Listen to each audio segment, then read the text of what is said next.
Merci Joseph pour la présentation. Bonjour à tous. Je remercie l'ensemble des organisateurs pour l'opportunité de présenter quelques résultats clés de l'enquête téléphonique auprès des utilisateurs et utilisatrices d'autotests de dépistage du VIH réalisée dans le cadre du projet Atlas.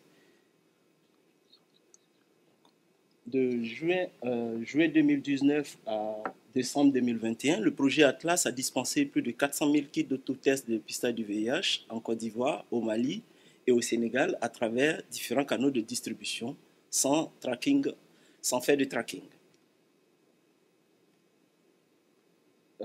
La stratégie adoptée par le projet Atlas reposait à la fois sur une distribution primaire et une distribution secondaire, tout en incluant des activités auprès des hommes ayant des rapports sexuels avec des hommes et des travailleurs du sexe au sein des communautés.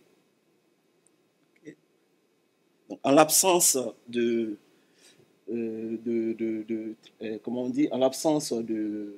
suivi, il était difficile de savoir qui étaient les utilisateurs des autotests. Donc, afin de déterminer qui étaient réellement les utilisateurs des autotests, nous avons mis en place une enquête téléphonique. De mars à juin 2021, tous les kits d'autotests de dépistage étaient dispensés avec un flyer dédié à l'enquête qui donnait des informations sur l'enquête et invitait les participants à appeler un numéro de téléphone gratuit de manière anonyme. Et la participation était récompensée de 2000 francs CFA de crédit téléphonique. Au total, 2405 participants ont été recrutés dans les canaux ciblant les hommes ayant des rapports sexuels avec des hommes et les travailleurs du sexe.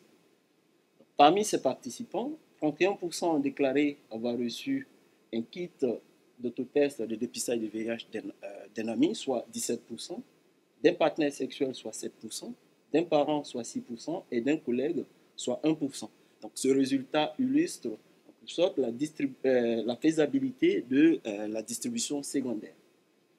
Un autre résultat important, c'est que parmi les participants qui ont été recrutés dans un canal ciblant les travailleurs du sexe, 48% étaient des hommes. Et aussi, on a remarqué que 9% des participants qui ont été recrutés dans un canal ciblant les hommes ayant des rapports sexuels avec des hommes étaient des femmes. De ces deux résultats, on peut faire l'hypothèse que l'ADVIH a la capacité de toucher les partenaires des populations clés et les clients des travailleurs du sexe. Et un des résultats importants ou clés de cette étude, c'est que 41% des participants étaient les primo-testeurs, c'est-à-dire c'était des gens qui se dépistaient pour la première fois grâce à l'ADVIH. Nous avons comparé cette proportion de primo-testeurs avec celle d'autres études réalisées auprès des mêmes populations dans les mêmes pays. De cette comparaison, il ressort que notre enquête touche plus de primo-testeurs que les autres études que nous avons eu à recenser.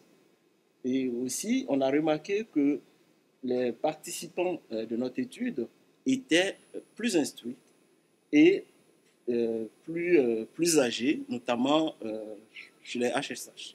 Comme elle a signalé, en fait, c'est une population qui est difficile à atteindre. Et là, dans notre étude, on a vu qu'on pouvait facilement toucher ces personnes avec l'ADVIH. Donc, pour conclure, nous disons que l'autotest dépistage du VIH est une offre complémentaire de dépistage pour les personnes qui ne s'étaient jamais dépistées avec les stratégies conventionnelles et que la distribution secondaire, elle est faisable et acceptable et a le potentiel de toucher au-delà même des populations clés, les populations périphériques et vulnérables au VIH.